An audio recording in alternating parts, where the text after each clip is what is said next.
निराशा क्यों होती है?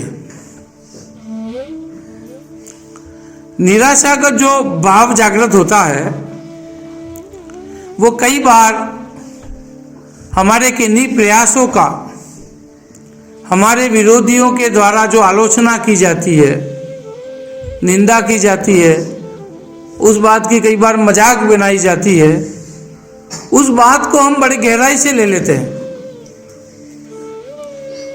और हम निराश होने लगते हैं। जबकि हमें आलोचनाओं से कभी निराश नहीं होना चाहिए। आलोचनाओं को सकारात्मक रूप से लेकर के ये महसूस करना चाहिए कि हमारे जीवन में क्या क्या गलतियां कर रहे हैं, हम जो प्रयास कर रहे हैं, हम जो कार्य कर रहे हैं, उसमें कहाँ गलती कर रहे हैं, उस गलती को हम किस तरीके से सुधारें ताकि हमारे प्रयास विफल नहीं हो और हम आगे बढ़ते जाएं। आपके विरोधी आपकी आलोचना, आपकी हंसी उड़ाना, आपके मजाक इसलिए करते हैं कि ताकि आप अपने प्रयास छोड़ दें, आप विफल हो जाएं। लेकिन उन्हीं आलोचनाओं को आप सकारात्मक रूप से लेकर के यदि आप प्रयास करेंगे तो निश्चित रूप से एक दिन आप सफल होंगे। स्वतंत्रता संग्राम से पहले हमारे देश में अंग्रेजों का शासन था। सुभाष चंद्र बोस वो एक अंग्रेज स्कूल में पढ़ते थे, मिशनरी स्कूल में पढ़ते थे। वो पढ़ाई में हमेशा अव्वल आते थे। वो बचपन से ही कुशाग्र बुद्धि थे। वो 6-7 साल मिशनरी स्कूल में पढ़े। उसके बाद उनका एडमिशन उनके पिता ने किसी भारतीय स्कूल में करा दिया। भारतीय स्कूल में कराने से वो जब मिशनरी स्कूल में पढ़ रहे थे तो इंग्लिश मीडियम स्कूल थी। भारतीय स्कूल में एडमिशन करवाया तो बांग्ला भाषा में वहाँ सारी चीज़ें होती थी। तो एक दिन उनकी क्लास में गाय पे निबंध लिखने का उन्हें कहा जाता है। वो 7 साल इंग्लिश मीडियम स्कूल में पढ़े थे, बांग्ला इनको बहुत ज़्यादा नहीं आती थी, तो गाय का निबंध लिखना उनका बड़ा मुश्किल था। फिर भी जोड़ तोड़ करके वो उस निबंध को लिख देते हैं। निबंध जब टीचर के हाथ में आता है तो अध्यापक उस निबंध को पढ़ करके बड़े व्यंग में पूरी क्लास को सुनाते हैं। पूरी क्लास हंसती है, खूब मजाक बनती है। सुभाष चंद्र बोस को बहुत बुरा लगता है, बहुत ही अपमानित महसूस करते हैं। लेकिन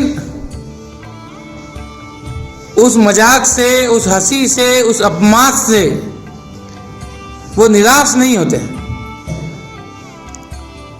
वो उसी दिन उस अपमान को याद रखने का प्रण करते हैं। उसी दिन ये निर्णय लेते हैं, मेरे से क्या कमी रह गई, उस कमी को मैं सुधारूंगा। पूरी ताकत से वो मेहनत करते हैं।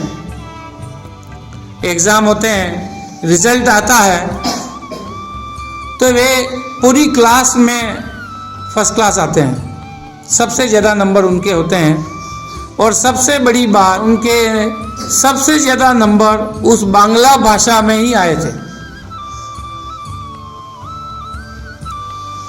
तो यदि वे अपने अपमान से, अपनी हंसी से, अपनी मजाक से यदि निराश हो जाते या उनकी जगह कोई और बच्चा होता तो शायद वो स्कूल छोड़ देता, घर पे जाकर के परिजनों से साथ कह करके प्रेशर करके वो अपनी स्कूल छोड़ने की बात करता। लेकिन उन्होंने हार नहीं मानी, स्कूल नहीं छोड़ी, उसी बात पर मेहनत की अभ्यास किया, प्रयास किया और उस कठिन समय में भी सबसे अधिक नंबर लाए क्लास में, और वो बांग्ला भाषा में भी सबसे ज्यादा नंबर लाए। उसी जिजीविषा की वजह से वो आगे जाकर के हमारे महान स्वतंत्रता सेनानी बने। देश की आज़ादी के लिए आज़ाद हिंद फौज भी उन्होंने बनाई और जीवन भर संघर्षरत रहे। हमें उनसे शिक्षा लेनी चाहिए, विशेष करके हमारे बच्चों को भी, कि आपको किसी भी सब्जेक्ट में आपको हो सकता है नहीं आता हो सकता है आपको समझ में नहीं आया, हो सकता है आप उसमें कमजोर हैं, तो आप उसे अपनी कमजोरी नहीं अपनी ताकत बनाएं। उस सब्जेक्ट पे ज्यादा मेहनत करें, ज्यादा प्रयास करें, ज्यादा कोशिशें करें और उसी में सफल होकर के बताएं, तभी आपकी जीत है।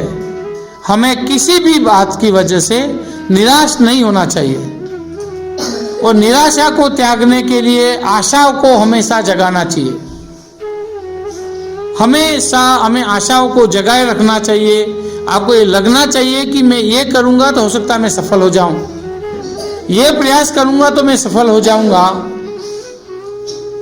अपनी कमियों को पहचानें,